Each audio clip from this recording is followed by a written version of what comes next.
All right, Connell, thank you. Mr. Secretary, thanks for joining Fox Business. Good to see you, Peter. Is there a risk that the United States could lose its AAA credit rating, yes or no? No risk of that. No risk? No risk. Again, if you listen carefully now, you see the leadership of the United States of America, the President, the Republican leadership in both houses, and the Democrats recognizing now that this is the right thing to do for the economy, that we have to put in place now reforms that bring down our long-term deficits in ways that will help strengthen future growth. And that's incredibly important recognition by people, and we'd like to put something in place as soon as we can so we can begin that process. So Standard & Poor's is wrong. The United States will keep its AAA credit rating. You know, people, absolutely. And people who look at the United States, I mean, it's understandable, Peter.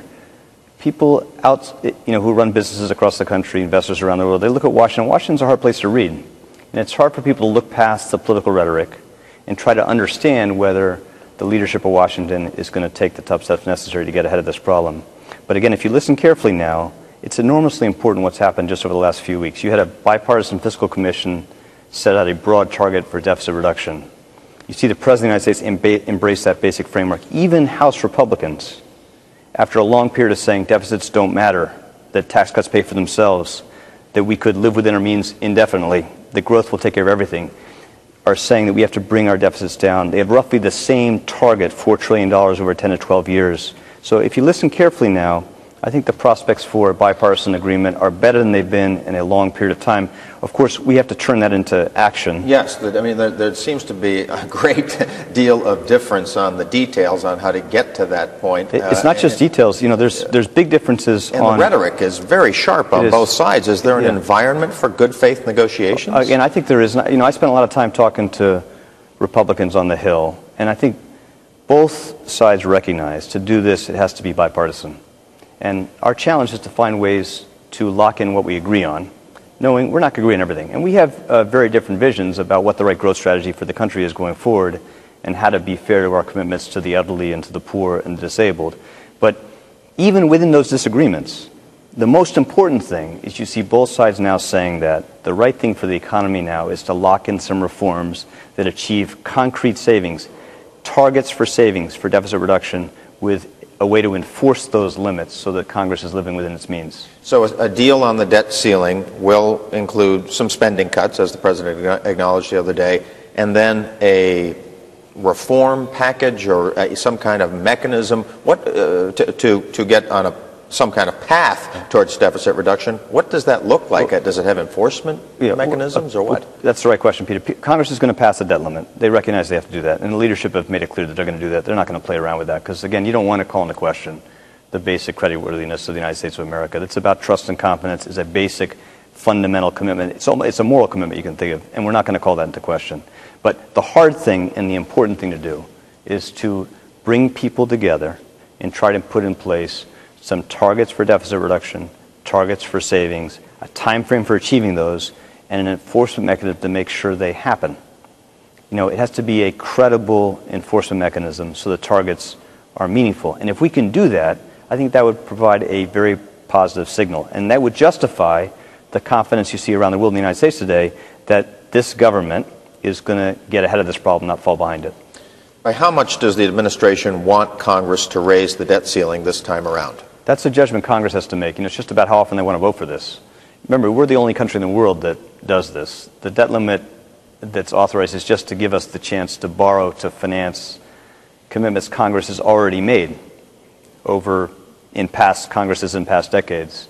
So there's no reason that Congress won't raise it. They always raise it. They have to decide how often they want to raise it, and there's no reason why they have to put their members through the torture of having to do it frequently. Well, the last time Congress raised the debt ceiling, when the Democrats were in control, it was by $1.9 trillion.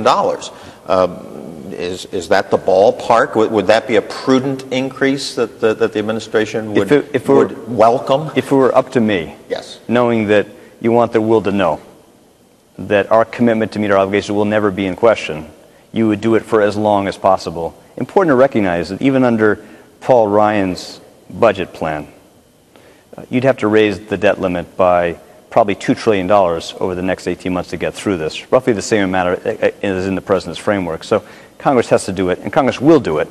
The hard thing for us to do is to find a way to take what we agree on, broad magnitude, broad scope of cuts we're going to need, and put those in place so we can begin the process of living within our means again. All right, you gave me an opening there. It sounds like you would support an increase in the debt ceiling. The administration would support an increase in the debt ceiling of about $2 trillion this time around. Peter, really, the tradition on this is that Congress has to decide. Well, they have to decide. But you don't want Congress to. Do you want Congress to go and do debt increases every month of $100 billion here, or $300 billion, or $400 billion here, and have this fight every 3 months? That would be a ridiculous way to run the country. I can't imagine they decide that's a good thing to do to their members. Can't imagine that be the case. What Congress needs to do, and this is the right thing for the economy, is to make sure they pass a debt limit in a timely manner.